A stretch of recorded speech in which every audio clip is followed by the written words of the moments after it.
All right, everybody, we're going to go over a couple problems that gave people some difficulty along the way. And let's start out with the first one, which was number 8. Number 8 says, an electrical motor lifts a 10 kilogram mass 100 meters in 10 seconds. The power developed by the motor is, and they gave you 4 answers there. Well, in this case, they were really talking about mechanical power because you were lifting something up into the air. You know that power equals your work over time, or your force times your distance over time. That's straight in the reference table. The force you're actually fighting is the force of gravity. So I put in mg and substitute in 10 kilograms times 9.8 times 100 meters over 10 seconds. It gives me 981 watts. So when I'm lifting up that 10 kilograms, 100 meters in 10 seconds, it's going to be a power of 981 watts. Now, number 2, the next one that was asked was number 9. And here it is. It says, compared to the current in the 10 ohm resistor, the current in the 5 ohm resistor is, and you've got a nice parallel circuit there. So we're just going to solve it outright. I've got here, and I like to kind of highlight the stuff that we're given. Let's just grab a highlighter. 5, 10, and this is all the stuff that was all given to us. Okay, back in there before it's all over the place. All right, so first thing we know is a parallel circuit. The voltages are all the same. Next thing we know is that, well, I can find my current in each of these guys pretty easily. I1 equals V1 over R1. That's going to be 1 amp. I2 equals V2 over R2. That's going to be a half an amp. So very clearly, the current in the 5 ohm resistor is twice as much. Makes sense because there's less resistance. It's got the same voltage across it. It'll allow more current to flow through it. Now, number 12 says energy is being consumed at the greatest rate in an appliance drawing, and gives you 5 amps at 110 volts, 5 amps at 220 volts, 10 amps at 110 volts, 10 amps at 220 volts. Well, rate of energy is power. And we know that power equals your potential times your current, or your current squared times your resistance, or your electric potential difference squared divided by your resistance. And we've got V and I for all our answers. So we're going to use P equals VI. On number 1, it's 110 times 5 amps, 550 watts. Answer 2 gave you 1100 watts. Answer 3 is also 1100 watts. But to VI for number 4 gives you 2,200 watts. And clearly that one uses the most power. Okay. Next one on the hit parade here, we jump to 28. 28's right here. There's your circuit. In the diagram, the current through the ammeter A1 is 1 amp. There's A1. Resistor B has a resistance of. Looks tough, but it really isn't. Okay? First thing I've got to realize is A, that I'm looking at. Let me get this straightened out here. Look down. All right, there we go. First thing I got to realize is I'm looking at a series circuit. I've got 3 volts here. Okay. I've got a 6 ohm resistor. Don't know what this guy is. So, what's the same? Well, we know that in this circuit, the voltages are all going to be the same. So that means this guy's going to be 3 volts. This guy's going to be 3 volts. I put a voltmeter across here. You know that voltmeter is going to read 3 volts. And the same thing for this guy. Didn't have to, but just figured I'd go over that again. Make sure it makes contact. Okay, so next thing I can do very easily is I can figure out the current going through A. And there's a bunch of different ways you can work this out. I could have found my total resistance and solved everything backwards. It's okay, any way you want. I'm going to work it out with the currents, just a little differently.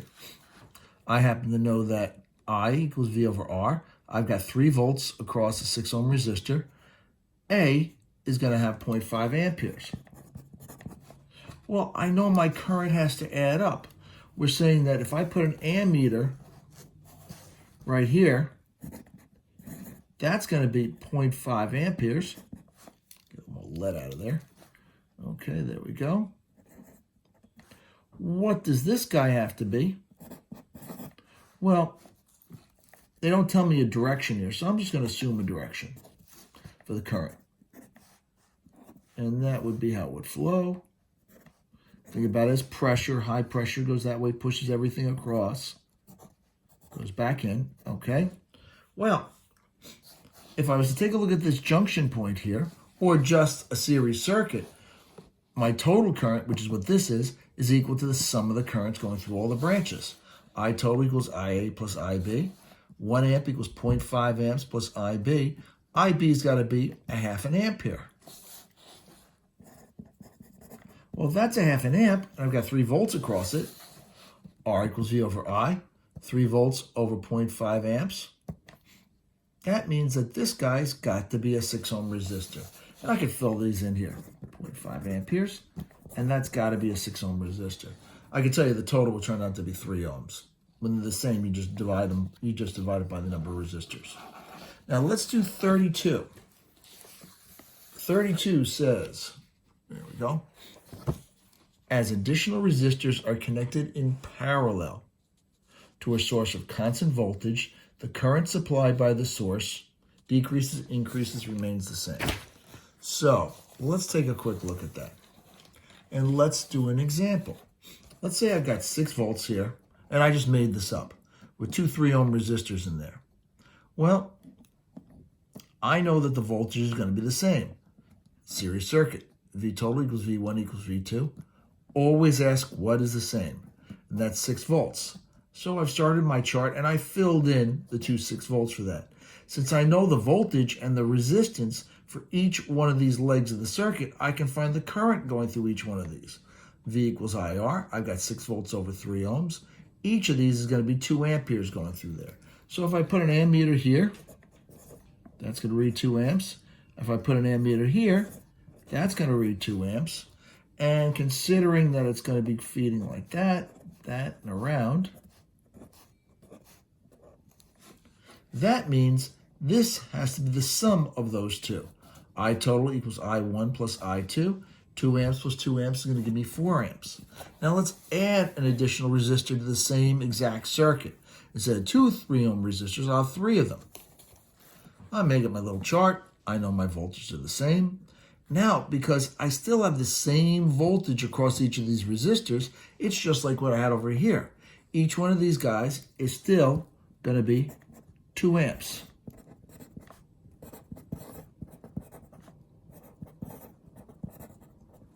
And because they're all set up in series, well, that means that they're just going to add right up. I total equals I'm not series, I mean parallel, excuse me. Set up in parallel. I total equals I1 plus I2 plus I3. They're all going to add up to 6 amps. So by putting that extra resistor in there, it creates an additional path for current to get from one side of the battery to the other and increases the current flow.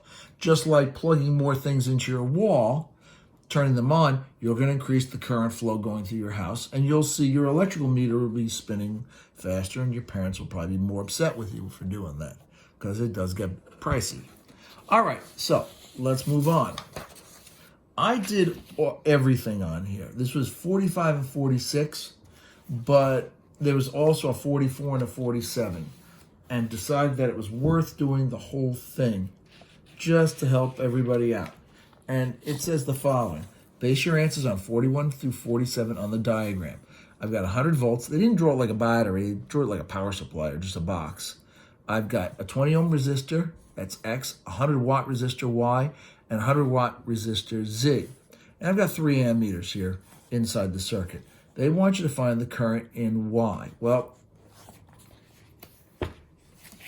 first thing I did, I drew my circuit out. I actually drew a little ammeter in there for Y. It's not there in the original. And I listed what I knew. I've got RVI and P because I've got power now. Got to include that. X is a 20 ohm resistor. Y is 100 watts. Z is 100 watts. And I know the voltage is 100 volts. Well, it's parallel. Look it up. You know that all the voltages are the same. all 100 volts. Now, I'm trying to find currents here. So here we go. I've got 100 watts, and there's 100 volts going across that resistor. It's easy to find the current. P equals VI, I squared R, V squared over R. We've got P and V, solve for I. P equals VI, or I equals P over V. I equals 100 watts over 100 volts. I'm going to get 1 amp going through Y. Okay, pretty straightforward.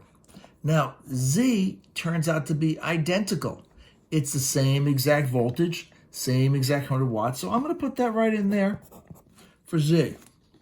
Now, 45 asks what is going to be the current going through A2.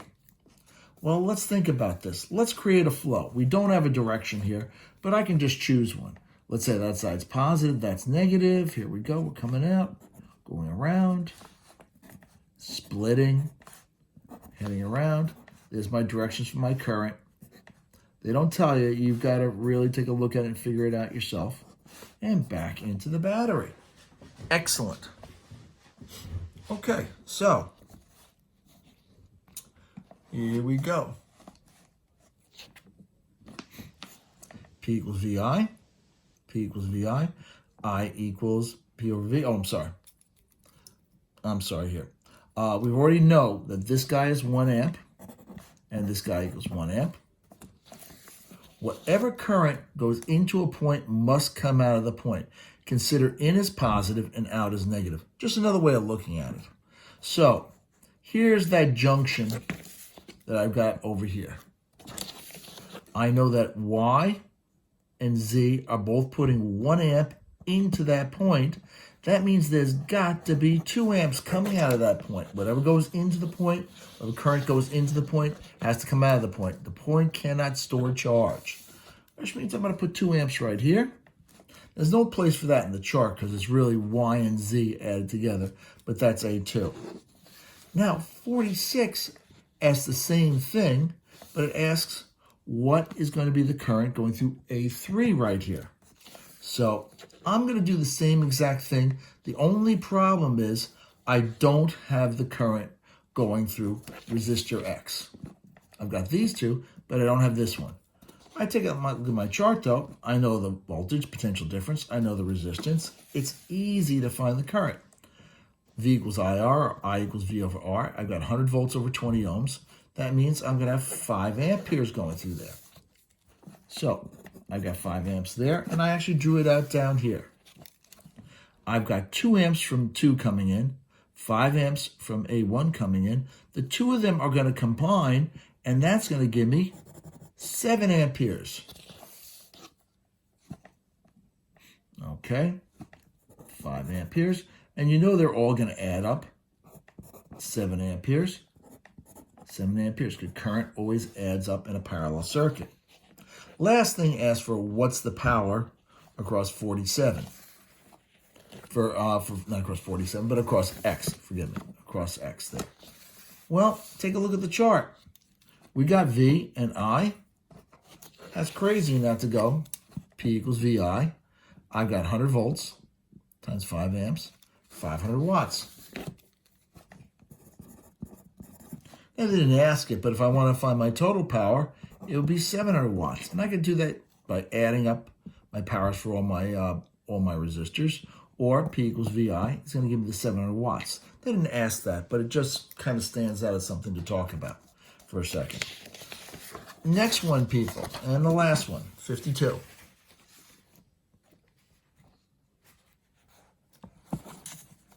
You've got a parallel circuit, and they ask you to find what is the potential difference across X and Y. Well, potential difference, it's a parallel circuit. You know that the potential difference is all going to be the same. There's 60 volts applied at the battery, so there's going to be 60 volts there. But remember, which means a volt is equal to a joule per coulomb. And that's it for going over the homework problems that you guys worked on. I hope it helped you out. And I'll talk to you everybody later, okay?